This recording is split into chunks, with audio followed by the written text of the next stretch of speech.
The Arizona sun had no mercy on August 15th, 1883. It beat down on the hard-pan earth outside Willowbrook with the persistence of a creditor, turning the dust to powder and the air to something thick enough to chew. Daniel Whitmore wiped sweat from his weathered brow as he guided his gelding through the maze of broken fence posts that marked the eastern boundary of his land. At 52, he carried the kind of scars that spoke of battlefields and broken promises. The war had ended nearly 2 decades ago, but it lived on in the careful way he moved his left shoulder, in the methodical precision with which he approached every task. Behind him, riding a paint mare that had seen better days, 14-year-old Tommy Whitmore struggled to keep pace.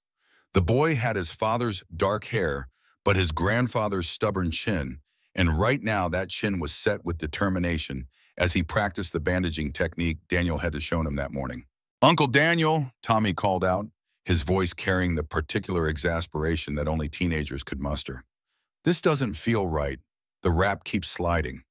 Daniel reined in his horse and turned in the saddle. The boy held a strip of cotton cloth in one hand and a wooden splint in the other, both looking worse for wear after 20 minutes of practice. There was something achingly familiar about the way Tommy's brow furrowed in concentration, something that brought back memories of another boy, another time. "Show me," Daniel said, his voice gentle but firm. Tommy demonstrated his technique, wrapping the cloth around the splint with the kind of enthusiasm that guaranteed failure. Daniel watched without comment until the boy finished, then rode his horse closer. "Son, you're trying to force it. A proper bandage is like a good handshake, firm enough to matter, but gentle enough not to hurt." Daniel took the materials and began rewrapping them with the fluid motions of someone who had done this 1,000 times in far worse conditions. "I learned this at Gettysburg, watching men die because someone didn't know the difference between helping and hurting." Tommy's eyes went wide. Daniel rarely spoke of the war, and when he did, it was usually in fragments, like pieces of a puzzle that would never quite fit together again. "Your father would have been about your age when I shipped out," Daniel continued, his hands never pausing in their work. "I promised myself that if I made it home, I'd teach him everything I learned about keeping people alive. But consumption took him before I could keep that promise." The bandage was perfect now, tight without being restrictive, secure without being painful. Daniel handed it back to Tommy, who accepted it with the reverence usually reserved for sacred objects. "A man's got to know how to heal, not just how to hurt," Daniel said. "That's the first lesson your daddy would have wanted you to learn." Tommy nodded solemnly and began practicing again, this time with more patience and considerably better results. Daniel was about to offer another piece of advice when the sound reached them, carried on the hot wind like a prayer gone wrong. A woman's scream. It came from the direction of the old Spanish mission that had been converted into a convent 5 years earlier, when the Sisters of Mercy had arrived to minister to the growing population of miners and ranchers scattered across the territory. The sound cut through the afternoon heat like a blade through silk, urgent and terrible, and unmistakably human. Daniel's gelding pranced nervously, sensing its rider's sudden tension. Years of military training had taught Daniel to assess threats quickly, and everything about that scream spoke of immediate danger. "Tommy," he said, his voice taking on the authoritative tone that brooked no argument, "this is your first lesson in responsibility. When someone needs help, a man doesn't stop to consider the cost." Without waiting for a response, Daniel spurred his horse toward the convent. Tommy followed, the bandaging materials forgotten in his sudden need to keep up with his uncle's purposeful pace. The mission sat on a slight rise about half a mile from Daniel's property line, its adobe walls the color of dried blood in the afternoon sun. A bell tower rose from its center, casting a shadow that provided the only respite from the heat for miles around. The building had been constructed by Spanish missionaries in the previous century, and it still bore the architectural hallmarks of a people who understood how to survive in an unforgiving land. As they approached, Daniel could see a figure in black near the herb garden that the sisters maintained behind the main building. Sister Margaret O'Connell knelt in the dust, her usual composure shattered like glass against stone. Her white habit was stained with dirt and something darker, and her hands pressed against her right thigh with a pressure that spoke of desperation.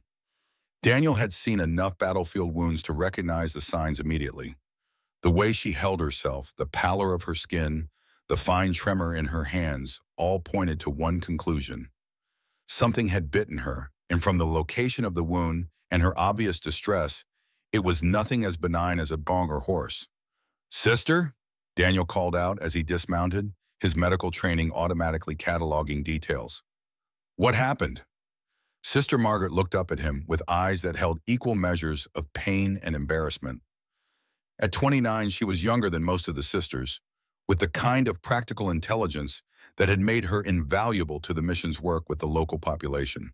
But right now, she looked like nothing so much as a frightened girl, trying very hard to maintain her dignity in an impossible situation. "I was gathering feverfew," she said, her Irish accent thickened by stress, "for Mrs. Patterson's rheumatism. There was something in the weeds.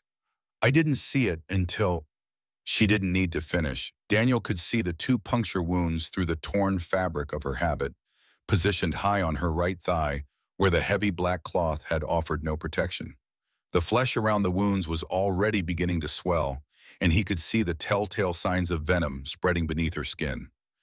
Tommy had dismounted as well, and now stood frozen beside his horse, staring at the scene with the kind of horrified fascination that only the young could muster. Daniel glanced at the boy, then back at Sister Margaret. "Son, come here," Daniel said, his voice calm despite the gravity of the situation. "This is what I was talking about. Sometimes a man has to act quickly to save a life." Tommy approached hesitantly, clearly out of his depth, but trusting in his uncle's competence. Daniel knelt beside Sister Margaret, his hands hovering over the wound without touching. "Sister, I need to examine this properly," he said. "From the location and the symptoms, this was a rattlesnake bite. The venom is already moving towards your heart. Without immediate treatment, you have perhaps 20 minutes before—" He didn't finish the sentence. He didn't need to. Sister Margaret was intelligent enough to understand the implications, and Tommy was young enough to still believe that adults could fix anything. "What kind of treatment?" she asked, though something in her expression suggested she already knew the answer. Daniel looked directly into her eyes, his gaze steady and professional. "I have to create an incision and extract the venom by suction. It's the only way to prevent the poison from reaching your vital organs." Sister Margaret's face went pale, and her hands instinctively moved to protect her modesty. "But the wound, it's so high up. I couldn't possibly—" "A sister," Daniel interrupted gently. "I was a field surgeon during the war. I've treated hundreds of snake bites, bullet wounds, and every other injury you can imagine. This is a medical procedure, nothing more." As if to underscore his point, he reached into his saddlebag and withdrew a leather roll containing several surgical instruments. The tools were well maintained, their edges sharp and their surfaces clean. These were the instruments of a man who understood the difference between life and death, and who had dedicated himself to choosing life whenever possible. Tommy watched in fascination as Daniel selected a small, curved blade and cleaned it with whiskey from a flask. "Uncle Daniel," the boy said softly, "you really know how to do this?" "I learned from Dr. Samuel Crawford at the field hospital in Gettysburg," Daniel replied, his attention focused on Sister Margaret.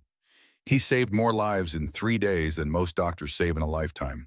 He taught me that healing is about more than knowledge. It's about courage." Sister Margaret closed her eyes and took a deep breath. When she opened them again, there was a resolve there that hadn't been present before. "What do I need to do?" she asked. Daniel's expression softened slightly. "You need to trust me, and you need to remember that God gave men wisdom and skill for a reason." As Sister Margaret struggled with her decision, Daniel noticed something that made his heart skip a beat.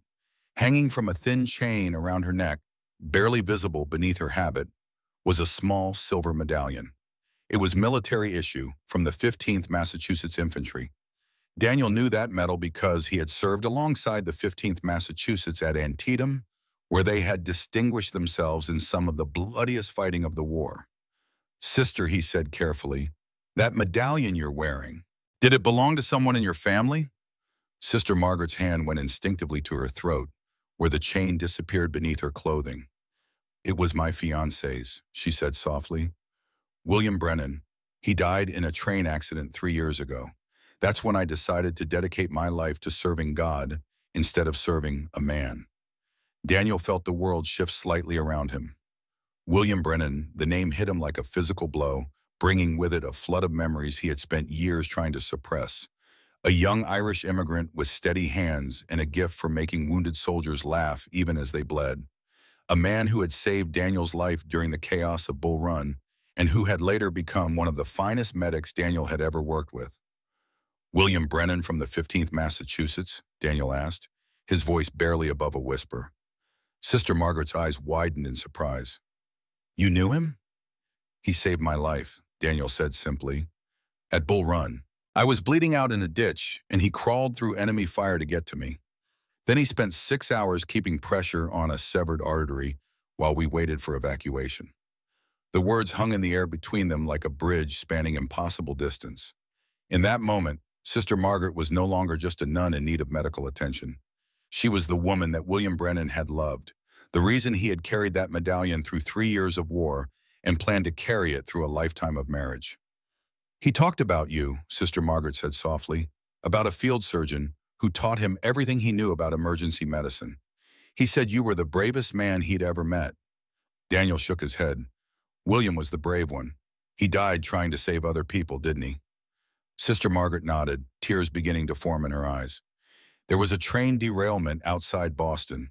He was on his way to visit his mother, but when he saw people trapped in the wreckage, he went back to help.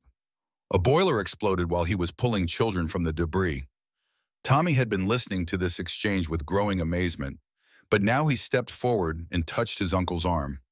"Uncle Daniel," he said urgently, "her leg is getting worse." Daniel snapped back to the present, his medical training reasserting itself. Sister Margaret's condition had indeed deteriorated during their conversation. The swelling had increased, and her breathing was becoming labored. They were running out of time. "Sister," Daniel said, his voice taking on the commanding tone he had used in field hospitals under fire, "I need your permission to proceed with the treatment.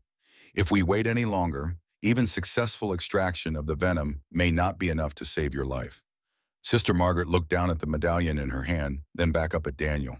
When she spoke, her voice was steady despite her tears. "William always said you taught him that sometimes salvation requires sacrifice," she said. "I think he would want me to trust you now." With trembling hands, she began to gather the heavy fabric of her habit, lifting it just enough to expose the wound. The movement was awkward and clearly uncomfortable for her, not just because of the pain, but because of the profound violation of modesty that it represented. Daniel immediately focused on the medical aspects of the situation, his years of training allowing him to see past the circumstances to the critical nature of the injury. The bite marks were clear and deep, surrounded by tissue that was already beginning to turn dark with the spread of venom. "Tommy," Daniel said without looking away from the wound, "I need you to watch this carefully. Someday you might have to save someone's life, and you need to understand that medicine is about preserving life, not about anything else." The boy nodded solemnly, his earlier fascination replaced by a growing understanding of the seriousness of the situation. Daniel made a small incision with practiced precision, then leaned forward to begin the extraction process. The technique was one he had performed dozens of times during the war, though never under circumstances quite like these. As he worked, he could feel Sister Margaret trembling beneath his hands. Whether from pain, fear, or embarrassment, he couldn't tell. Neither of them noticed the wagon approaching along the dusty road that led from town to the mission. The vehicle belonged to Mrs. Victoria Hayes, wife of the town's most successful merchant and a woman whose opinions carried considerable weight in local society. Beside her sat Mrs. Ruth Blackwell, the widow of a man who had lost a significant legal dispute to Daniel over grazing rights 2 years earlier. Mrs. Hayes had been returning from a successful shopping expedition to Tucson, her wagon loaded with the kind of luxuries that marked her family's prosperity. She was in high spirits, looking forward to displaying her purchases and perhaps adding a few embellishments to the stories of her travels. But as the wagon crested the small hill that overlooked the mission, her good mood evaporated like water on hot stone. From their perspective, the scene was damning beyond redemption. They could see Daniel kneeling between Sister Margaret's legs, his head lowered in what appeared to be an intimate position. They could see the nun's habit pulled up to expose her thigh, and they could see her apparent distress. What they could not see, from their distance and angle, was the medical nature of Daniel's actions, or the snake bite that had necessitated them. Mrs. Blackwell gasped audibly, her hand flying to her mouth in an expression of shocked horror that was partly genuine and partly theatrical. Mrs. Hayes immediately reined in her horses, her mind already racing with the implications of what she was witnessing. "Victoria," Mrs. Blackwell whispered, "are we seeing what I think we're seeing?" Mrs. Hayes nodded grimly, her eyes never leaving the scene below. "I always suspected there was something unnatural about that man. A bachelor of his age, living alone with a T who isn't even his blood relative." The truth was that both women had their own reasons for disliking Daniel Whitmore. Mrs. Hayes had approached him several times about selling his land for development and had been firmly rebuffed each time. Mrs. Blackwell still harbored resentment over her husband's legal defeat, which had cost her family both money and social standing. But personal animosity aside, what they were witnessing appeared to be an unconscionable violation of everything their community held sacred. "Should we intervene, sir?" Mrs. Blackwell asked, though her tone suggested she was more interested in gathering details than in stopping whatever was happening. Mrs. Hayes shook her head. "We're too far away, and besides, it looks like it's already—" She didn't finish the sentence, but her meaning was clear. As they watched, Daniel sat back on his heels and began cleaning his hands with what appeared to be whiskey. Sister Margaret remained motionless, her face turned away from them, her habit still disarranged. To the two women in the wagon, it looked like the aftermath of an assault. "We have to tell Sheriff Cross," Mrs. Hayes said, her voice tight with righteous indignation. "This cannot be allowed to stand." Mrs. Blackwell nodded enthusiastically. "The poor dear, and right there on holy ground too. It's monstrous, you know." Hayes snapped her reins sharply, turning the wagon around with more force than was strictly necessary. As they drove away, both women were already composing the story they would tell, each detail becoming more scandalous with every repetition in their minds. Back at the mission, Daniel was helping Sister Margaret to her feet, his manner professional and respectful. The extraction had been successful, and while she was still weak from blood loss and shock, the immediate danger had passed. "The venom has been removed," he told her, "but you'll need to rest and drink plenty of water. I'll ride to town and bring back Dr. Thornfield to examine you properly." Sister Margaret shook her head. "Dr. Thornfield and I have had our differences about treatment methods. I'd prefer to rely on your expertise in the sister's care." Daniel frowned. He was aware of the professional rivalry between himself and Dr. Thornfield, stemming from a disagreement over treatment protocols during a typhoid outbreak the previous year. But he hadn't realized the conflict extended to the mission as well. "Still," he said, "it would be wise to have a second opinion. Snakebite treatment isn't something to take chances with." As they spoke, Tommy had been examining the area where the attack had occurred. Now he called out excitedly, "Uncle Daniel, I found it!" The rattlesnake lay coiled beneath a large sage bush, its distinctive pattern clearly visible in the dappled shade. It was a good-sized specimen, probably 6 feet long and thick as a man's wrist. Even dead, it commanded a certain respect. "Shot through the head," Daniel observed, kneeling beside the snake. "Good shooting, but I don't remember hearing a gunshot." Tommy looked puzzled for a moment, then pointed toward a rocky outcropping about 50 yards away. "Maybe from up there." The sound might have been muffled by the wind. Daniel followed the boy's gaze and spotted a figure on the ridge, too far away to make out clearly, but definitely human. As they watched, the figure waved once, then disappeared behind the rocks. "Probably Joseph Darkwater," Daniel said.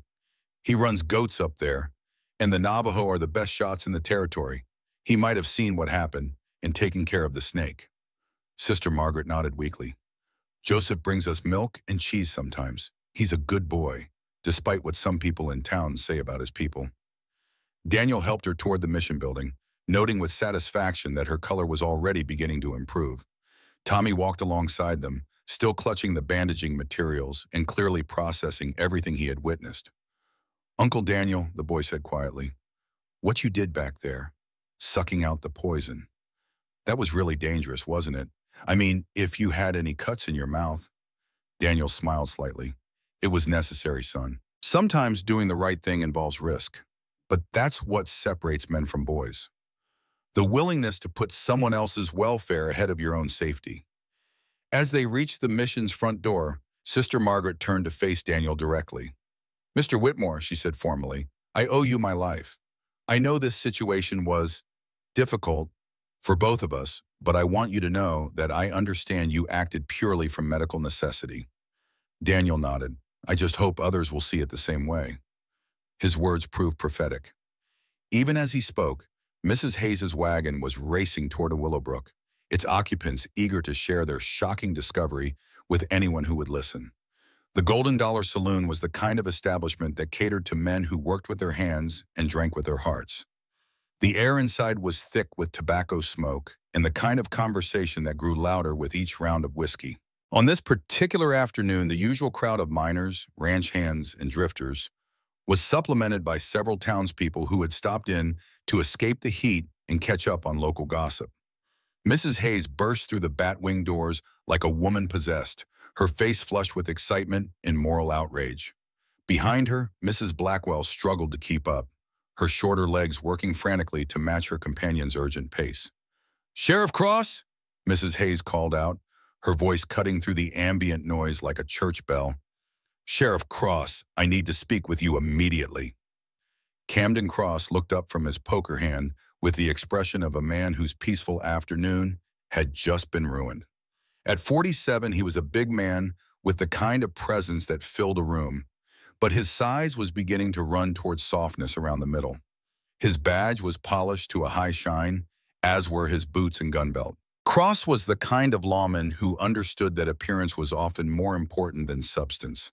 "Mrs. Hayes," well, he said, setting down his cards with obvious reluctance, "what seems to be the trouble?" Mrs. Hayes glanced around the saloon, noting the number of potential listeners. Her expression suggested she was torn between the desire for privacy and the irresistible urge to share her scandalous news with as large an audience as possible. "Perhaps we should speak privately," she said, though her voice was loud enough to carry throughout the room. Cross sighed and pushed back from the table.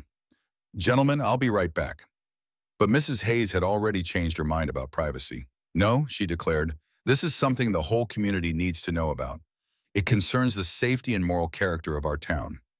Every conversation in the saloon stopped. This was the kind of announcement that preceded either a hanging or a scandal, and either one was preferable to the usual tedium of afternoon drinking. "We've just witnessed something absolutely shocking," Mrs. Hayes continued, her voice rising with each word, "something that goes against everything decent people hold sacred." Cross felt a familiar stirring of interest. In his experience, shocking behavior usually involved people he already disliked, and Daniel Whitmore topped that particular list. The rancher had been a thorn in his side ever since that business with the Mexican trader 3 years ago, when Whitmore had started asking uncomfortable questions about property deeds and missing persons. "What exactly did you see?" Cross asked, his tone carefully neutral. Mrs. Blackwell stepped forward, unable to contain herself any longer. "We saw Daniel Whitmore attacking Sister Margaret O'Connell." The effect of this announcement was immediate and electric. Conversations resumed instantly, but now they were focused, urgent, and growing louder by the minute. "Attacking how?" called out Jake Morrison, a miner who had worked for Daniel the previous summer. Mrs. Hayes raised her hand for silence, clearly relishing her role as the bearer of momentous news. "We saw him with his face between her legs," she said, her voice dropping to a stage whisper that somehow carried better than a shout. Her habit was pulled up, and she was crying. The saloon erupted in voices, some expressing outrage, others demanding details, and a few suggesting immediate action. Cross held up his hand for quiet, his mind already working through the implications. "Are you certain about what you saw?" he asked. "Absolutely certain," Mrs. Hayes replied. "We were close enough to see everything clearly. That poor woman was in distress, and he was taking advantage of her helpless condition." And Ezra Thornfield, who had been nursing a whiskey in the corner, suddenly straightened in his chair. At 55, Thornfield was a thin, precise man with the kind of beard that required daily maintenance and the kind of demeanor that suggested he found most people beneath his consideration. "I've always said Daniel Whitmore was dangerous," Thornfield declared, rising to his feet. "The man has no formal medical training, yet he presumes to treat patients as if he were a licensed physician. This kind of behavior was inevitable." Cross and Thornfield had been occasional allies in the past, united by their mutual dislike of Daniel and their shared concern about his influence in the community. Now Cross saw an opportunity to finally deal with the Whitmore problem permanently. Dr. Thornfield, Cross said formally, as the only licensed physician in town, what's your professional opinion about this situation? Thornfield straightened his vest and adopted the pontifical tone he reserved for moments of great importance. Any competent medical professional would know that there are proper procedures for treating snake bites, procedures that don't require the kind of intimate contact that these ladies described. Several men nodded in agreement, though it was unclear whether they were responding to Thornfield's medical expertise or simply following the crowd. Furthermore, Thornfield continued, I've been concerned for some time about Whitmore's influence over that boy he's raising, an unmarried man of his age with no family connections, raising a child who isn't his own. It's an unnatural arrangement. Tommy's presence in Daniel's household had been a source of quiet speculation for months. The boy's parentage was clear enough, but his father's death had left Daniel as his only relative, and there were those who questioned whether a bachelor rancher was equipped to raise a teenage boy properly. Cross felt the momentum building in his favor and decided to press his advantage. I think it's time we took official action, he announced. A formal investigation, at the very least. But even as he spoke, Cross was thinking beyond investigation. Daniel Whitmore had been a problem for too long, asking too many questions about land deals that were supposed to stay buried, interfering with arrangements that were supposed to remain private. The rancher's war record and medical knowledge had made him respected in the community, but respect could be destroyed as quickly as it was built. The truth was that Cross had been involved in several questionable land transactions over the past few years, including the suspicious death of a Mexican trader who had been asking uncomfortable questions about property deeds. Daniel had been present when the trader's body was found, and his questions about the circumstances had forced Cross to cover his tracks more carefully than he would have liked. Now, with this scandal breaking, Cross saw an opportunity not just to discredit Daniel, but to remove him from the picture entirely. A man convicted of assaulting a nun would be lucky to escape with his life, much less his reputation. I'll ride out to the mission immediately, Cross declared. Get Sister Margaret's statement while the events are still fresh in her memory. Mrs. Hayes nodded approvingly. You'll find her in a state of shock, Sheriff. The poor dear could barely speak when we saw her. Cross was already moving toward the door, his mind racing with possibilities. If he could get Sister Margaret to confirm even a portion of what the two women claimed to have witnessed, he would have grounds for arrest. And once Daniel was in custody, there were any number of ways the situation could develop. Dr. Thornfield followed Cross out of the saloon, walking quickly to keep pace with the sheriff's longer stride. Camden, he said quietly, if you need medical testimony about improper treatment procedures, I'm prepared to provide it. Cross nodded without slowing down. Ezra, I think this is going to be bigger than just medical malpractice. A man who would assault a nun might be capable of anything. The two men mounted their horses and rode toward the mission, leaving behind a saloon full of men whose afternoon entertainment had taken on a much darker tone. By the time they returned, the story would have grown and spread, picking up details and implications with each retelling. Back at the mission, Daniel was helping Sister Margaret settle into a chair in the small infirmary that the sisters maintained for treating local residents. Her color had improved significantly, and the immediate danger from the snake bite had clearly passed, but she was still weak and shaken by the experience. Tommy sat nearby, alternately studying his uncle's medical techniques and glancing out the window toward town. The boy had developed an instinct for reading his uncle's moods, and he could sense that Daniel was troubled by something beyond Sister Margaret's injury. Uncle Daniel, Tommy said quietly, those women in the wagon, they saw what happened, didn't they? Daniel nodded grimly. They saw something, son. Whether they saw what actually happened is another question entirely. Sister Margaret looked up from her chair, her eyes reflecting a growing understanding of their situation. You think they might misinterpret what they witnessed? I think, Daniel said carefully, that people sometimes see what they expect to see rather than what's actually there. And I think there are people in this town who would be happy to believe the worst about me.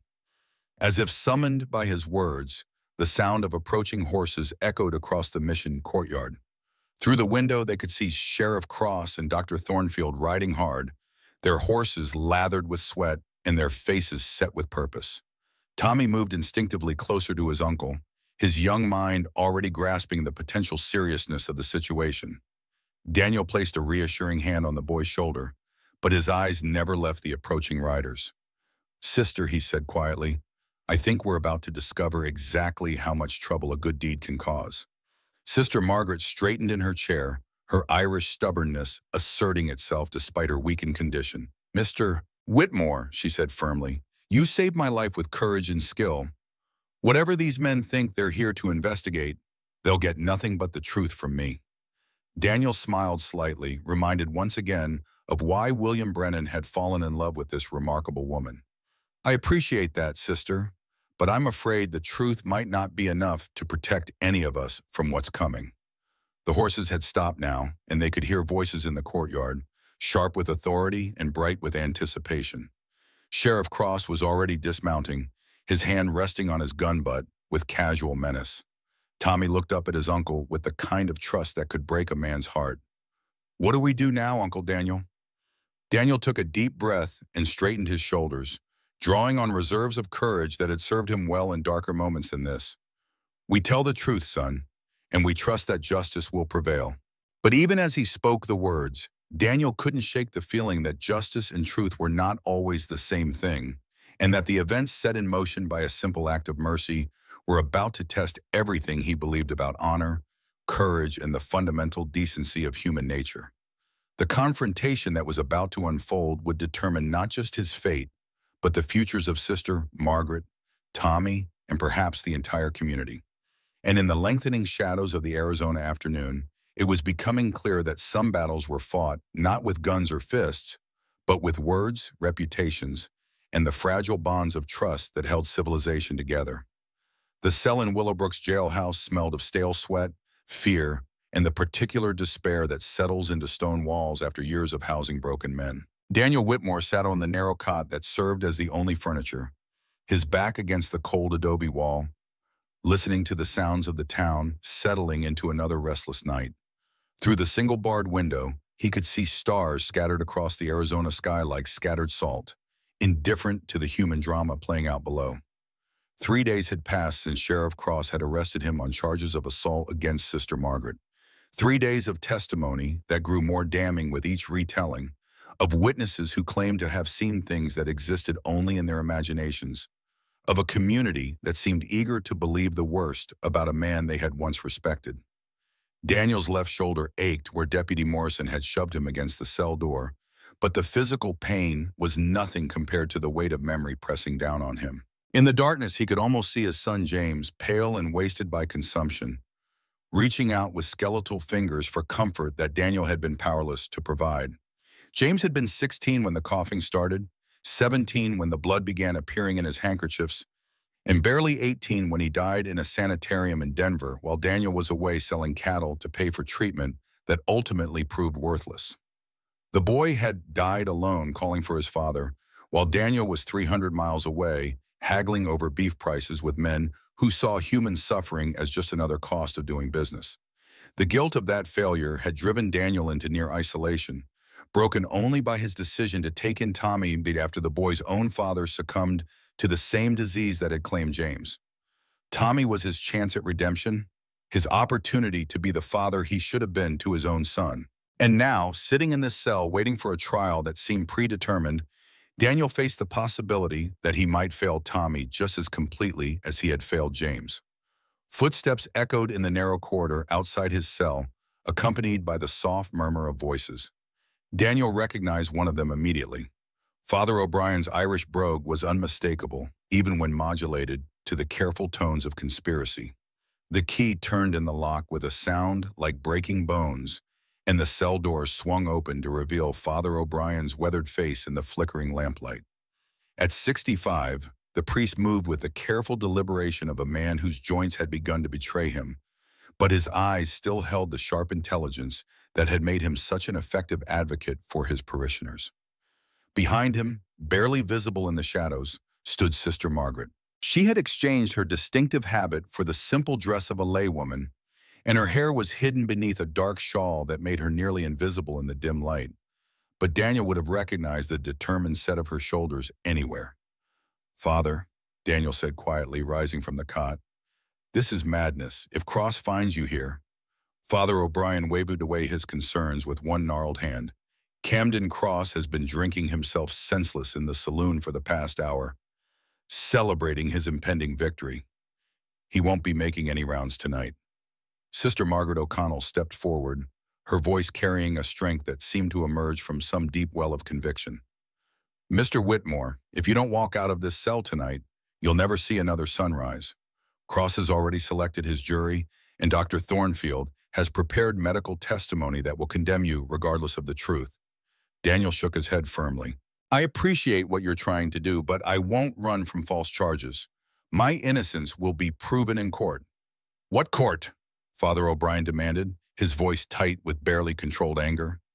"Cross has promised every man on that jury either money or threats, depending on what motivates them more. Your trial will be nothing more than a formality before they stretch your neck." The priest moved closer, his eyes reflecting years of hard-won wisdom about the nature of justice in frontier towns. "Son, I've witnessed what happened to Esteban Morales 3 years ago. Cross didn't just kill that poor Mexican trader. He buried evidence that would have exposed land fraud worth thousands of dollars." Daniel felt the familiar weight of impossible choices settling on his shoulders. Everything in his nature rebelled against the idea of running from a fight, especially when his reputation and Tommy's future hung in the balance. But he also understood that dead men made poor guardians for orphaned boys. Sister Margaret reached into her shawl and withdrew a small bundle wrapped in cloth. "There's something you need to see," she said, unfolding the fabric to reveal a silver medallion. "This belonged to William. He gave it to me the night before he left for Boston. But there's something about it I never told you." She turned the medallion over, revealing an inscription on the back that Daniel had never seen before. "To the bravest medic in the Union Army, from the men whose lives you saved. Bull Run, 1861. Daniel's breath caught in his throat. He remembered that medallion now, remembered the ceremony where it had been presented to him by grateful soldiers after the battle. He had given it to William as a token of friendship and respect, never expecting to see it again. "William told me that the man who gave him this medallion had taught him that sometimes courage means knowing when to retreat in order to fight another day," Sister Margaret continued. "He said you once told him that a dead hero couldn't protect the people he loved." The words struck Daniel like a physical blow, not because they were unfamiliar, but because they were his own, spoken to a young medic who had been too eager to risk his life for strangers. Now those same words were being used to convince him to abandon everything he had fought for. "What about Tommy?" he asked, his voice barely above a whisper. "I can't leave him here to face the consequences of my reputation." Father O'Brien's expression softened slightly. "The boy is already safe. Tommy is with Joseph Darkwater and his grandfather in the high country. They're willing to hide him until this matter is resolved." "And how exactly will this matter be resolved if I run away like a common criminal?" Sister Margaret leaned forward, her eyes blazing with an intensity that reminded Daniel painfully of William's passionate commitment to justice. "By proving that Camden Cross is the real criminal. By exposing the truth about Esteban Morales' death and the land fraud that motivated it." Daniel stood up abruptly, pacing the small confines of the cell like a caged animal. "You're asking me to become an outlaw to prove I'm not a criminal. The logic of it escapes me." "The logic," Father O'Brien said firmly, "is that Camden Cross has made it impossible for justice to function within the bounds of law. Sometimes a man has to step outside the system to save it." As if summoned by their conversation, the sound of approaching horse echoed through the night air. Daniel moved to the window and peered out through the bars, counting at least 6 riders moving through the town with purposeful haste. "Cross is gathering a posse," he observed. "Either he's planning to hunt down some other poor soul, or he's already discovered that his star witness is having second thoughts about her testimony." Sister Margaret moved to stand beside him, her presence bringing with it the faint scent of medicinal herbs and something indefinably feminine that stirred memories Daniel had tried to bury. "Sheriff Cross came to the mission this afternoon with Dr. Thornfield," she said quietly. "They wanted me to change my testimony, to say that you had been inappropriate with me before the snakebite incident." Daniel's hands clenched involuntarily. "And?" "I told them That bearing false witness was a sin I wouldn't commit for any earthly authority, she replied with quiet pride. Dr. Thornfield became quite agitated. He said that my refusal to cooperate would have consequences for the entire mission. Father O'Brien nodded grimly. Thornfield has been spreading rumors about your relationship with Tommy as well. He's suggesting that your proclivities extend beyond unwilling nuns to include vulnerable boys. The words hit Daniel like a bucket of ice water. The implication was monstrous, but he understood immediately how effective it would be in destroying whatever remained of his reputation. A man suspected of assaulting a nun might survive with his life, but a man suspected of corrupting children would face a lynch mob. That's when I knew we had to act, Sister Margaret continued. This isn't about justice anymore. It's about destroying you completely, along with anyone who might speak in your defense. Daniel felt a cold rage building in his chest, clean and pure, and infinitely more dangerous than the confusion and despair he had been experiencing. Cross wasn't just trying to silence him. He was trying to destroy the very bonds of trust and affection that held families together. Then we leave, Daniel said with sudden decision. Tonight. But we're not running away from this fight. We're repositioning for a better attack. The escape from Willowbrook proved both easier and more dangerous than Daniel had anticipated. Father O'Brien had planned carefully, taking advantage of Cross's drinking habits and the town's assumption that Daniel would never attempt to flee. 3 horses waited behind St. Joseph's Church, along with supplies for several days in the desert and weapons enough to discourage casual pursuit. But as they prepared to ride out, the sound of the gathering posse grew louder and more organized.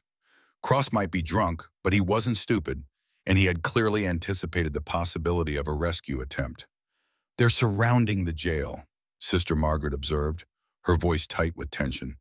When they discover you're gone, they'll tear this town apart looking for us, Daniel finished, which means we need to be far away from here before dawn breaks.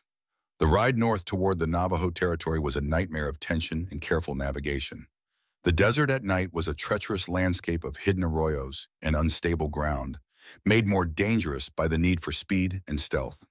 Behind them, the lights of Willowbrook gradually faded, but the knowledge that Cross would soon be in pursuit drove them forward with relentless urgency. Sister Margaret proved to be a surprisingly capable rider, handling her mount with the kind of grim determination that had seen her through years of ministering to the sick and injured.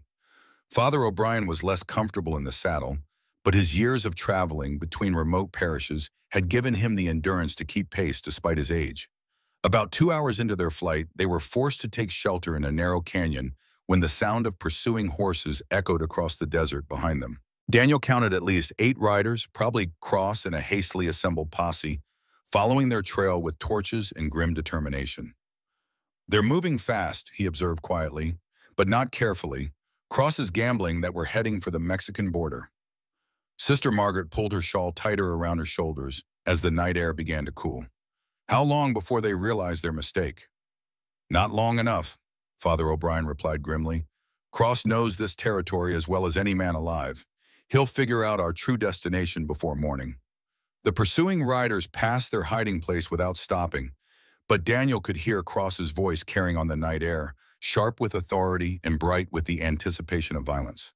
The sheriff wasn't just hunting an escaped prisoner. He was pursuing a threat to everything he had built through years of careful corruption and calculated murder. Dawn was breaking over the desert when they finally reached the hidden canyon that served as Joseph Darkwater's family camp.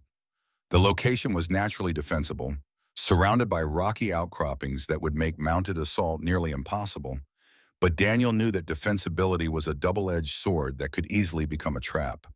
Tommy emerged from behind one of the traditional hogans as they approached, his young face set with a determination that reminded Daniel painfully of his own son. The boy had grown visibly in the 3 days since Daniel's arrest, forced to mature rapidly by circumstances that no 14-year-old should have to face. Uncle Daniel, Tommy said quietly, his voice carrying a new note of adult responsibility. Joseph's grandfather has been waiting for you. He says he has information about Sheriff Cross that could change everything. Joseph Darkwater himself appeared a moment later, moving with the quiet confidence of someone who belonged completely to this harsh landscape. At 13, he already carried himself with the dignity of a man who had seen too much of human cruelty and learned to expect very little from human justice. "Mr. Whitmore," Joseph said formally, "my grandfather wishes to speak with you about the death of Esteban Morales. He says it is time for the truth to be told, regardless of the consequences." An elderly Navajo man emerged from the largest hogan, moving with the careful dignity of someone whose age commanded automatic respect. This was clearly Many Horses, Joseph's grandfather, a man whose weathered face spoke of decades spent reading the subtle signs of desert survival and human nature. "I am called Many Horses," the old man said in carefully accented English that carried the weight of formal ceremony. "My grandson has told me of your troubles with the white sheriff. I have knowledge that may help you, but it comes with a price." Daniel approached the elderly man with the same respect he would show any distinguished elder. "What kind of price?" Many Horses gestured toward a secluded area behind the hogans where several objects lay arranged on a traditional blanket with ceremonial precision. Daniel recognized them immediately as personal effects, the kind of items a man might carry while traveling. "These belonged to Esteban Morales," Many Horses said simply, "the Mexican trader who was killed 3 years ago near Cross's ranch." Daniel knelt beside the blanket, his hands hovering over the items without touching. A leather wallet, worn smooth by years of use, a silver watch with an inscription in Spanish, a small wooden cross on a leather cord, and beneath them, wrapped in oiled cloth, a collection of documents that made Daniel's breath catch in his throat. "How did you come by these?" Daniel asked, though he suspected he already knew the answer. "My grandson's uncle found them buried in a cave near Cross's ranch house," Many Horses replied, along with papers showing that Morales had discovered evidence of fraudulent land sales. "Cross killed him to keep him quiet, then blamed our people for the murder." Sister Margaret had moved to examine the documents, her nursing training having given her experience with official papers and legal terminology. "These are original property deeds," she said with growing excitement, "and correspondence between Cross and several territorial officials. If these are authentic, they prove that Cross has been systematically defrauding homesteaders and small ranchers for at least 5 years." Daniel finished, his voice tight with controlled anger. "The scope of this conspiracy is enormous." Tommy had been listening with growing understanding, but now his face fell as he realized the implications of their discovery. "But they won't accept Indian testimony in court," he said. "This evidence won't help if no one will listen to Joseph's family." Many Horses smiled slightly, the expression transforming his weathered features. "Perhaps not in white man's court, but there are other ways to make truth known, and sometimes the guilty punish themselves when their secrets are revealed." Father O'Brien had been examining the documents with the careful attention of someone who understood both legal procedure and human nature. "There's enough evidence here to hang Cross and half the territorial administration," he said quietly. "But Many Horses is right about the limitations of Indian testimony. We need to find a way to force this information into the open through other channels." As they discussed their options, the sound of approaching horses echoed through the canyon. But this time the riders weren't moving with the aggressive haste of a pursuing posse. Instead, they approached slowly and openly, clearly intending to parley rather than fight. Dr. Ezra Thornfield rode at the head of the group, his thin frame made more imposing by the 5 armed men who accompanied him.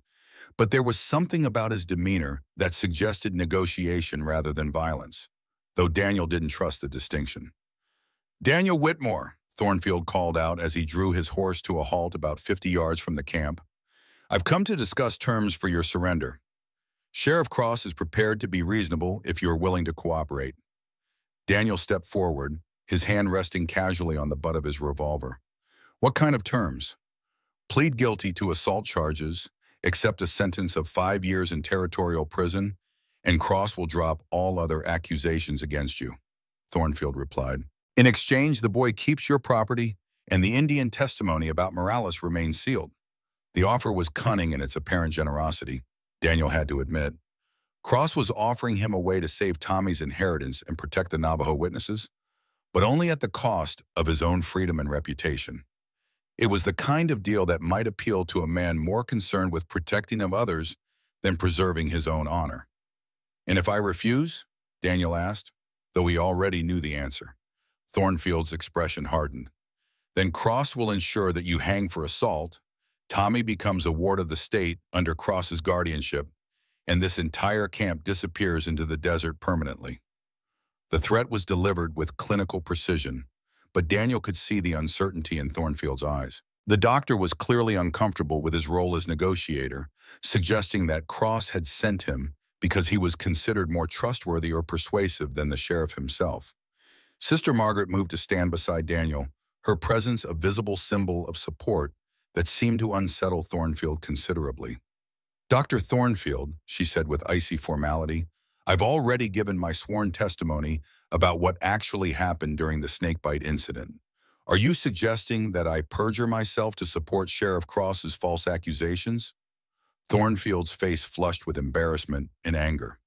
"Sister Margaret, your reputation and the mission standing in the community depend on your cooperation with local authority. Surely you understand that continued defiance will have consequences for everyone under your care.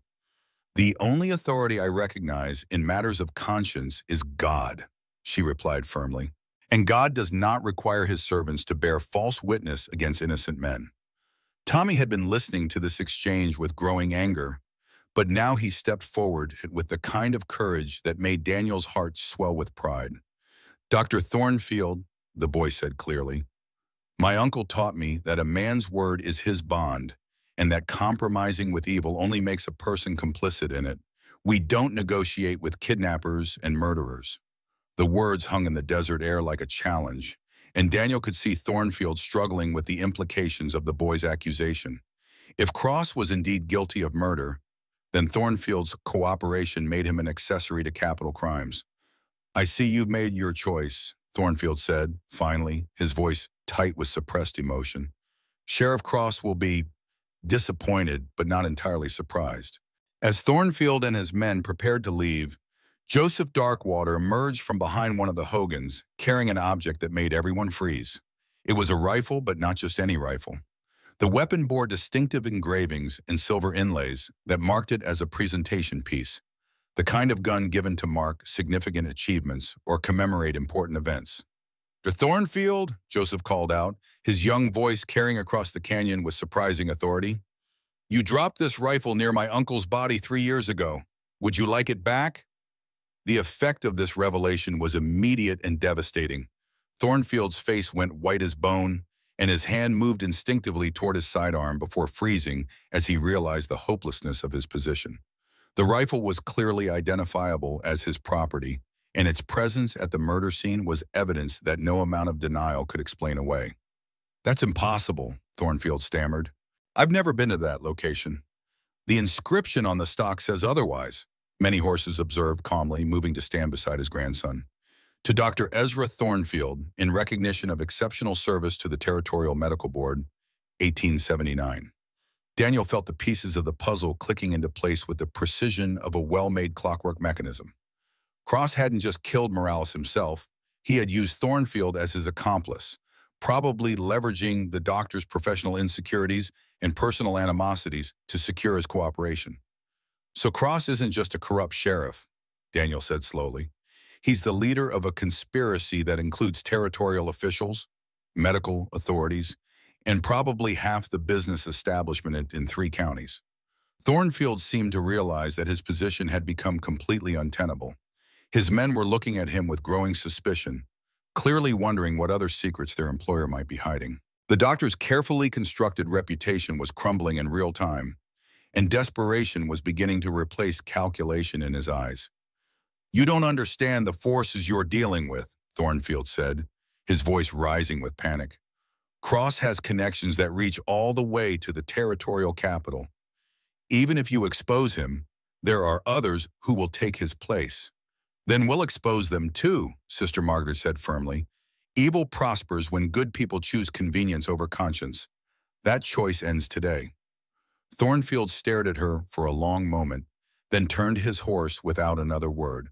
But as he rode away with his men, Daniel could see him conferring urgently with one of his companions, clearly planning some kind of response to this unexpected development. "They'll be back," Tommy observed quietly. "And next time, they won't come to negotiate." Many horses nodded grimly. the white sheriff will not allow this evidence to reach other white authorities. He will try to silence all witnesses permanently. Daniel looked around at the small group of people who had risked everything to stand with him. Father O'Brien, whose religious authority would protect him only so long. Sister Margaret, who had abandoned her vows and her security to fight for justice. Tommy, whose future depended entirely on Daniel's ability to clear his name. Joseph and many horses, whose very lives might be forfeit if Cross decided they were too dangerous to leave alive. Then we don't wait for them to come to us, Daniel said with sudden decision. We take this evidence to someone who has the authority to act on it, regardless of Cross's connections. Sister Margaret looked alarmed.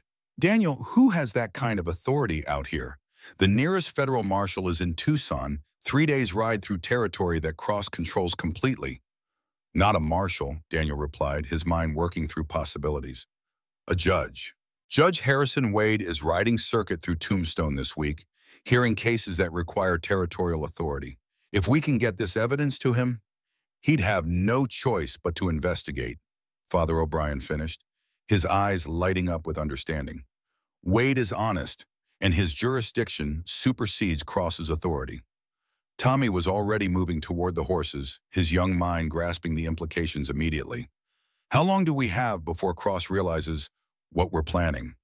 Not long, Daniel admitted, but if we ride hard and take the mountain trail, we might reach Tombstone before Cross can intercept us. Many horses approached Daniel with the formal dignity of someone about to make a significant commitment. My grandson and I will ride with you, he said simply. This fight is no longer yours alone. Cross has threatened our people and our sacred places. Justice demands that all victims stand together. As they prepared for what might be their final gamble, Daniel found himself thinking about the strange turns of fate that had brought him to this moment. A simple act of mercy had become the catalyst for exposing a conspiracy that threatened the very foundations of law and order in the territory. The battle ahead would determine not just his own fate, but the future of everyone who believed that truth and justice were worth fighting for. The desert wind picked up as they mounted their horse, carrying with it the promise of a storm that would either wash the land clean or bury them all beneath its fury. But for the first time since this nightmare began, Daniel felt something approaching hope. Whatever happened in the next few hours, he would face it knowing that some causes were worth any sacrifice and some fights were too important to abandon.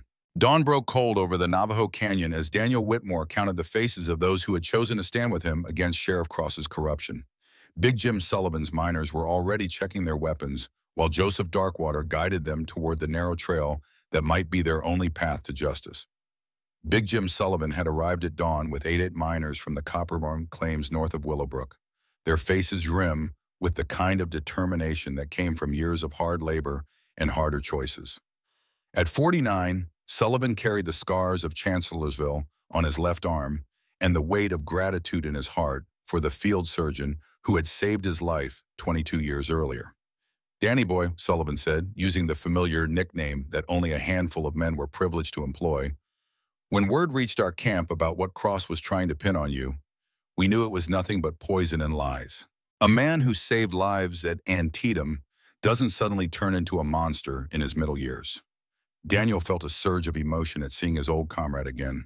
Sullivan had been a private in the 14th Pennsylvania when a Confederate artillery shell had nearly torn his arm off during Burnside's ill-fated assault. Daniel had spent 6 hours in a muddy ditch performing surgery with bullets whistling overhead, and the friendship forged in that hellish crucible had never wavered. Jim, Daniel said, clasping his friend's good hand firmly, I appreciate you coming, but this fight could cost you everything. Cross has connections that reach deep into the territorial government. Sullivan's weathered face split into the same fearless grin that had carried him through 3 years of war. Danny, some fights are worth having regardless of the cost. Besides, he gestured toward his men, the boys have been looking for an excuse to settle accounts with Cross's operation for months. Tommy had been listening to this exchange with growing excitement, his 14-year-old mind already grasping the tactical advantages their reinforcements would provide. But Father O'Brien's expression remained troubled. The priest understood better than most how quickly frontier justice could spiral out of control, turning righteous anger into indiscriminate violence. Mr. Sullivan, Father O'Brien said carefully, We're trying to expose corruption through legal channels, not start a range war. Judge Wade has the authority to investigate Cross's crimes, but only if we can present our evidence in his courtroom. Sullivan nodded respectfully, his years of military service having taught him the importance of clear objectives and proper authority. Father, we're not looking to string anyone up without due process.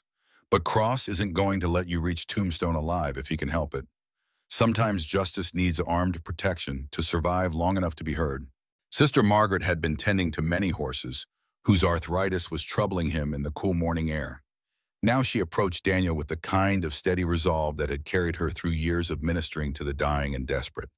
"Daniel," she said quietly, "before we leave this place, I need to say something that should have been said days ago.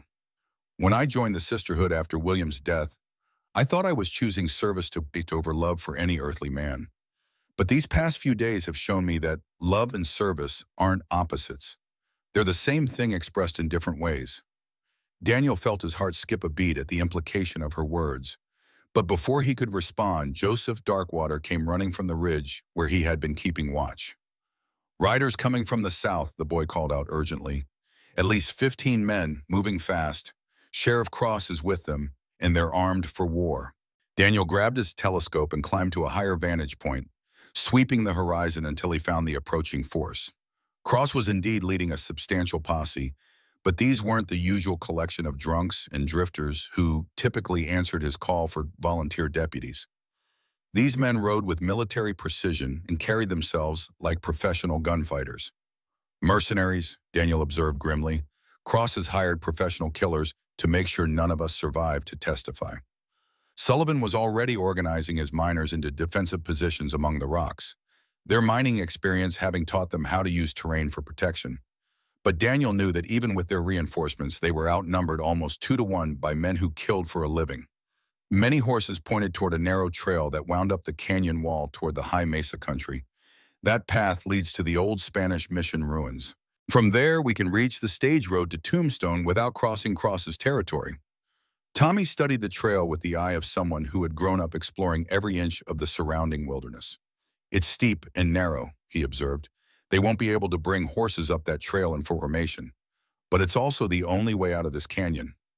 Daniel looked around at the faces of the people who had risked everything to stand with him, understanding that the next few hours would determine not just his own fate, but the future of everyone who believed that truth and justice were worth fighting for. "Then we all go together," he decided. "Sullivan, can your men provide covering fire while we start up the trail?" Sullivan grinned fiercely. "Danny, we've been moving through hostile territory for 3 days, and every man here is spoiling for a fight. Cross's fancy gunmen are about to learn what it means to tangle with hard rock miners who've got nothing left to lose." As they prepared to move out, the sound of Cross's approaching posse grew loud enough to echo off the canyon walls.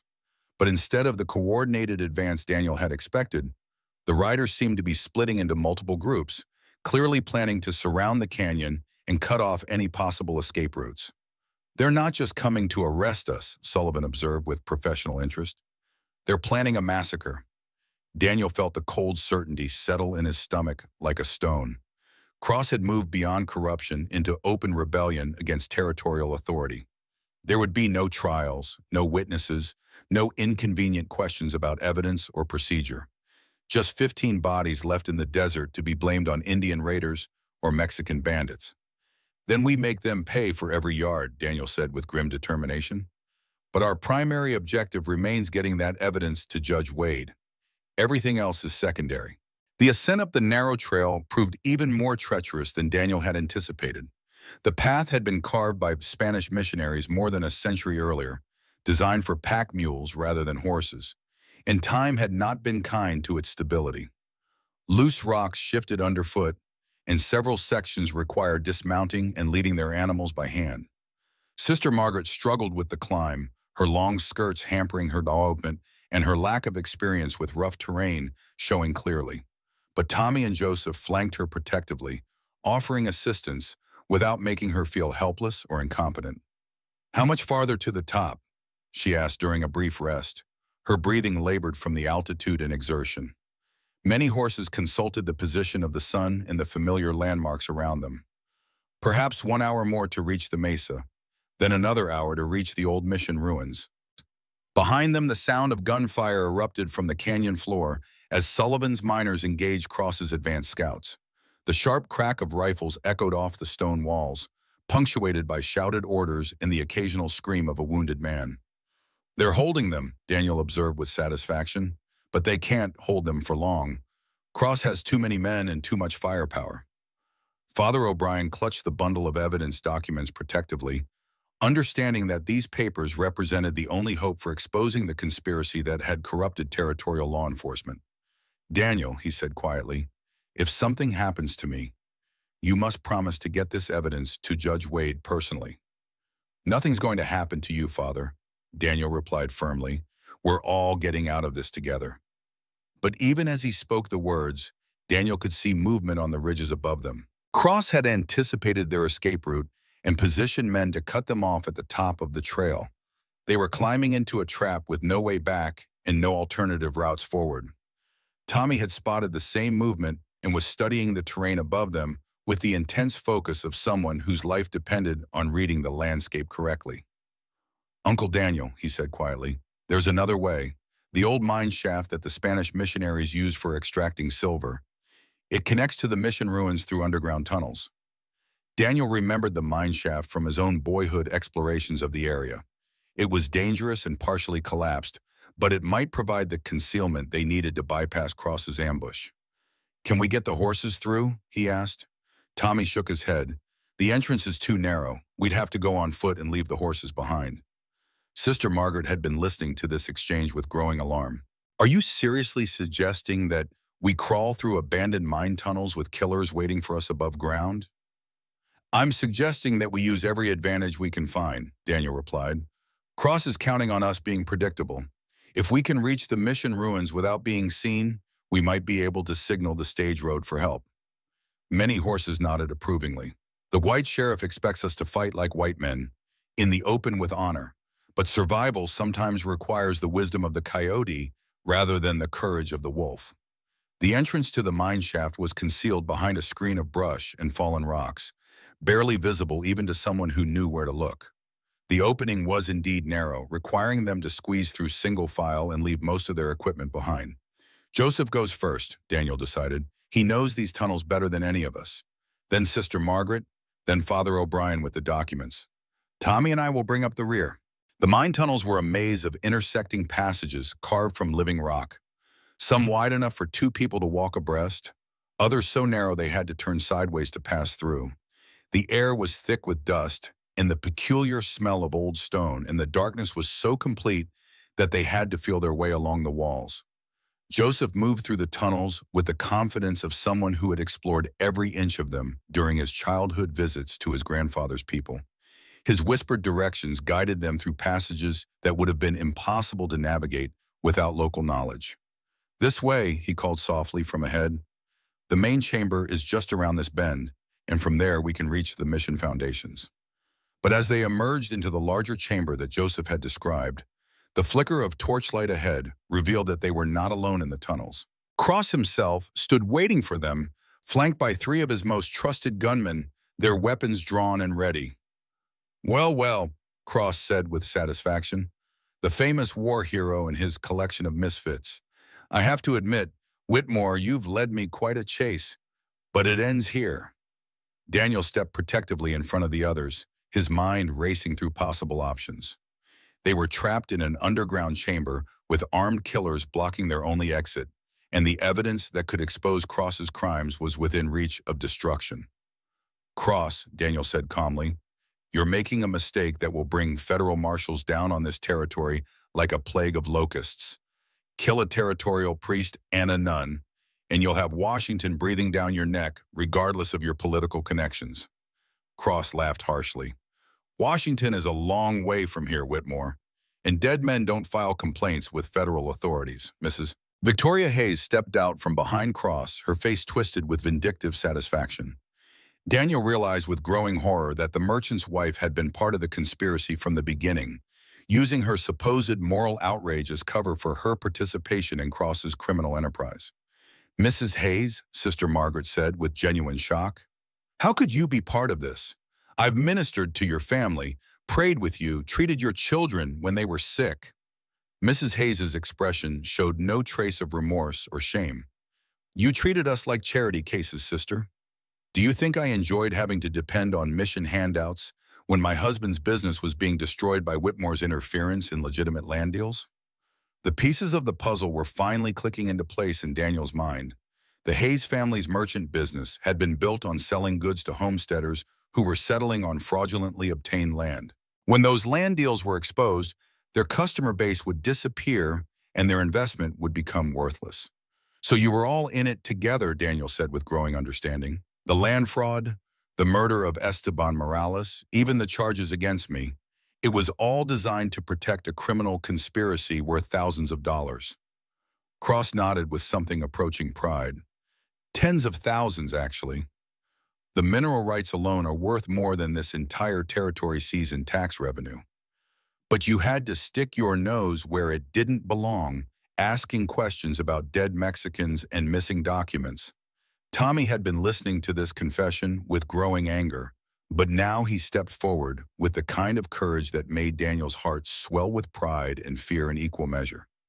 "You killed innocent people for money," the boy said clearly. "You destroyed families and corrupted the law for profit. That makes you the lowest kind of criminal." Cross's face darkened with rage. "You little bastard! I should have dealt with you years ago when your father died. But don't worry.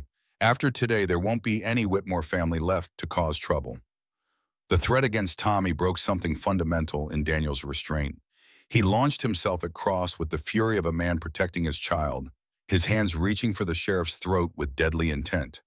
But Cross was ready for the attack and his gun was already in his hand. The shot echoed through the underground chamber like thunder, and Daniel felt the bullet tear through his left shoulder, spinning him around and sending him crashing into the stone wall. But even as he fell, he could see that his sacrifice had created the opening the others needed. Father O'Brien threw the bundle of documents to Joseph with surprising accuracy, while Sister Margaret grabbed a fallen torch and swung it at Mrs. Hayes with the fierce determination of someone fighting for her life. Tommy had somehow gotten hold of one of the gunman's rifles and was pointing it with steady hands despite his youth. "Drop your weapons," the boy commanded with authority far beyond his 14 years. "This ends now." Cross looked around the chamber and realized that his carefully planned ambush had turned into a standoff where he held no clear advantage. His men were outnumbered and outmaneuvered, and the evidence he had come to destroy was still in hostile hands. "You think this changes anything?" Cross snarled. "Even if you escape these tunnels, where are you going to go? I control every lawman and judge between here and the Mexican border." "But you don't control me." The new voice came from the tunnel entrance behind Cross, accompanied by the sound of multiple sets of boots on stone. Judge Harrison Wade emerged into the torchlight, flanked by 6 deputy U.S. Marshals whose badges gleamed in the flickering light. "Sheriff Cross," Judge Wade continued with cold authority, "you are under arrest for murder, conspiracy, fraud, and treason against the territorial government of Arizona." The effect of this pronouncement was immediate and devastating. Cross's gunmen threw down their weapons rather than face federal charges, while Mrs. Hayes began protesting her innocence with the desperate intensity of someone who realized her world was collapsing around her. "But you don't control me." The new voice came from the tunnel entrance behind Cross, accompanied by the sound of multiple sets of boots on stone. Judge Harrison Wade emerged into the torchlight, flanked by 6 deputy U.S. Marshals whose badges gleamed in the flickering light. "There's one more thing you should cross," Judge Wade said with cold satisfaction. "Mrs. Hayes contacted my office 2 weeks ago, offering to testify against you in exchange for immunity. She's been providing us with detailed records of every fraudulent transaction, every bribed official, and every murdered witness. Your own conspirators have been destroying you from within." Cross whirled to stare at Mrs. Hayes, his face contorting with betrayal and rage. "You lying witch! You were with me every step of the way." Mrs. Hayes smiled coldly. "I was protecting my family's interest, Sheriff. When I realized you were planning to eliminate all witnesses, including my husband and children, I chose survival over loyalty. Federal protection is far more reliable than your promises." Cross himself stared at Judge Wade with the expression of a man who had just seen his own death warrant signed and sealed. "This is impossible," he whispered. "You can't be here. You're supposed to be in Tucson until next week." Judge Wade smiled grimly. "I received some very disturbing correspondence from Father O'Brien 3 days ago, along with preliminary evidence suggesting massive corruption in your jurisdiction. I thought the situation warranted immediate investigation." Daniel struggled to his feet despite the pain in his wounded shoulder, supported by Tommy's strong young arm. "Your Honor," he said formally, "we have documentary evidence proving that Sheriff Cross and his conspirators have been engaged in land fraud, murder, and obstruction of justice for at least 5 years." Joseph stepped forward and handed the bundle of documents to Judge Wade with the dignity of someone who understood the historical significance of the moment. "These belong to Esteban Morales," he said clearly. "My people found them buried near Cross's ranch after he was murdered for asking too many questions about illegal land transactions." Judge Wade examined the documents with the careful attention of someone who understood that truth and justice often hung on the smallest details. His expression grew increasingly grim as he read through the correspondence and studied the physical evidence. "This is overwhelming proof of a criminal conspiracy involving territorial officials, local law enforcement, and private citizens," he said finally. "Sheriff Cross, you and your associates will be transported to Tucson immediately to await trial for capital crimes." Sister Margaret moved to Daniel's side, her nursing training automatically assessing the severity of his wound. "The bullet went clean through," she said with relief. "It missed the major blood vessels, but you need proper medical attention." Daniel looked around the underground chamber at the faces of the people who had risked everything to stand with him in the fight for justice. Tommy, whose courage and loyalty had never wavered despite the dangers they faced. Sister Margaret, whose love had given him the strength to persevere when everything seemed hopeless. Father O'Brien, whose moral authority had provided legitimacy to their cause. Many Horses and Joseph, whose willingness to trust white justice had made the truth possible. And Big Jim Sullivan, whose friendship had brought the reinforcements that turned the tide at the crucial moment. "Your Honor," Daniel said quietly, "these people deserve recognition for their courage in exposing this conspiracy. Without their willingness to risk their lives for the truth, Cross and his associates would have continued their crimes indefinitely." Judge Wade nodded solemnly. "Mr. Whitmore, I'll be recommending territorial commendations for everyone involved in this investigation. But more importantly, I'll be launching a comprehensive review of land grants and mineral claims throughout eastern Arizona. This conspiracy may extend far beyond what we've uncovered here today." As the federal marshals led Cross and his conspirators away in chains, Daniel felt a weight lift from his shoulders that he hadn't fully realized he was carrying. The long nightmare of false accusations and deadly pursuit was finally over. But more importantly, justice had been served for Esteban Morales and all the other victims of Cross's criminal enterprise. Tommy helped his uncle toward the tunnel entrance, his young face bright with the kind of satisfaction that comes from seeing right triumph over wrong. "Uncle Daniel," he said quietly, "what happens now? Do we go back to the ranch and pretend none of this ever happened?" Daniel considered the question carefully, understanding that their experiences had changed all of them in fundamental ways. They could never simply return to their old lives and forget what they had learned about courage, justice, and the price of standing up for what was right. "Now," Daniel said with quiet determination, "we build the kind of community that makes this fight worthwhile. We make sure that what happened to Morales and his family never happens to anyone else in this territory." As they emerged from the underground tunnels into the bright Arizona sunlight, Daniel could see the stage road stretching toward Tombstone in the distance, filled with the promise of a future where law and justice could coexist with progress and prosperity. 6 months after the confrontation in the underground chamber that had exposed Sheriff Cross's crimes, Daniel stood on the porch of his expanded ranch house, watching Tommy and Joseph work together to repair a section of fence that had been damaged in the previous night's windstorm. The two boys had become as close as brothers, their friendship bridging the cultural divide that had separated their peoples for generations. Sister Margaret emerged from the house behind him, carrying a pitcher of cold water and wearing the simple dress of a woman who had chosen love over duty, but had not abandoned her calling to serve others. Her small clinic in town had become a gathering place for anyone who needed healing, whether of body or spirit, and her reputation for compassion and skill had spread throughout the territory. The territorial governor's letter arrived this morning, she said, handing Daniel the official document that he had been expecting for weeks. He's offering you the position of territorial marshal for Eastern Arizona, with full authority to investigate corruption and enforce federal law.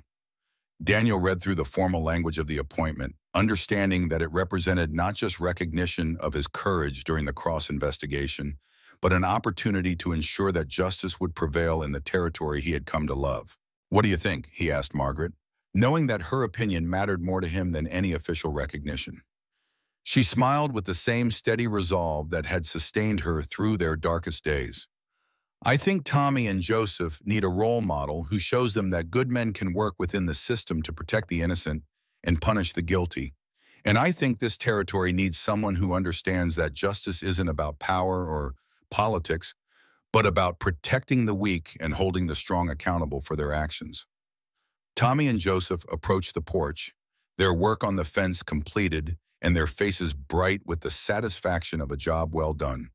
They had both grown visibly in the months since the confrontation with Cross, maturing into young men who understood the importance of courage, loyalty, and moral conviction. "Uncle Daniel," Tommy said formally, "Joseph and I have been talking about our plans for the future. We want to attend law school together so we can come back and help you enforce justice in the territory." Joseph nodded seriously, his dark eyes reflecting the wisdom of someone who had seen enough of injustice to appreciate the value of proper legal procedure. "My grandfather says that the white man's law can be made to serve justice if it is enforced by good men with honest hearts." Daniel felt a surge of pride and hope at hearing these words from the two young men he had helped to raise. They represented the future of the territory, a generation that would bridge cultural divides and ensure that law served justice rather than corruption. "Boys," he said quietly, "there's no higher calling than the service of justice, and no greater honor than protecting those who cannot protect themselves. If that's the path you choose, you'll have my support and blessing." As the sun set over the Arizona desert, painting the sky in shades of gold and crimson that promised better days ahead, Daniel reflected on the strange turns of fate that had brought them all to this moment. A simple act of mercy had become the catalyst for exposing corruption and building the kind of family that transcended blood and convention. Margaret moved to stand beside him, her hand slipping into his with the natural ease of someone who had chosen to share his journey toward whatever future awaited them. In the distance, the boys' laughter carried on the evening wind, a sound that spoke of hope and healing and the endless possibility of new beginnings. Daniel had learned that redemption wasn't something a man earned through grand gestures or heroic sacrifices. It was something he built day by day, through small acts of love and daily choices to stand with those who needed protection. His legacy wouldn't be measured in the enemies he had defeated or the wealth he had accumulated, but in the young men he had held to shape and the woman who had chosen to share his commitment to justice and truth. Father O'Brien had returned to his parish, but visited monthly to perform marriages and baptisms for the growing community. Big Jim Sullivan's mining operation had become the territory's most prosperous, built on honest labor and fair wages, a model that other claims were beginning to follow. The old priest and the grizzled miner often joined Daniel's family for Sunday dinners, creating an extended family bound by shared trials and mutual respect.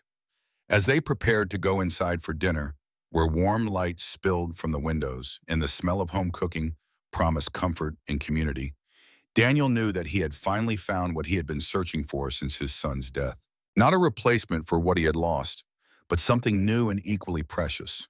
A family bound together not by obligation, but by choice, not by blood, but by love, and not by past sorrows, but by shared hope for tomorrow. The territorial marshal's badge that would soon rest on his chest represented more than personal vindication or official recognition. It was a symbol of the responsibility that came with the knowledge that some battles were worth fighting, some causes were worth any sacrifice, and some truths were too important to be buried beneath the convenient lies of corrupt men. In the growing darkness of the desert night, with his family safe around him and the promise of justice secured for future generations, Daniel Whitmore felt the deep peace that comes from knowing that a life spent in service to others is a life well lived, and that love, courage, and truth will ultimately prevail over corruption, cowardice, and lies.